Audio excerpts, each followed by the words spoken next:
Me again, your friendly Sicard Service Advisor, here today to talk about electrical issues. That is one of the main calls we get every year, is I am not getting power to my trailer or my motorhome.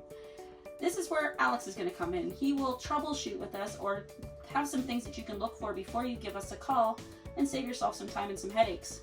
Alex? So on this particular unit here we have our converter, which in this case houses both our 12 volt and 120 volt circuits. So the bottom ones here are for all our 120 volts, which would be your microwave and anything that's on 120 volts, your air conditioner and so forth, which those are labeled. Up here is for all your 12 volt circuits.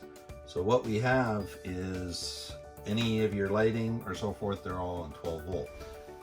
Having a good test light or a voltmeter, we can determine if the fuse is good. So what you'll want to do is take your test light and touch the spade of each fuse. If on one side you have power and there's no power on the other side, then you have a blown fuse. Having fuses around is very beneficial. Next, we're going to walk to the front of your trailer where your battery is. We're going to check to make sure your battery is connected. And from your battery being connected, we're going to look at your main breaker to make sure that is good.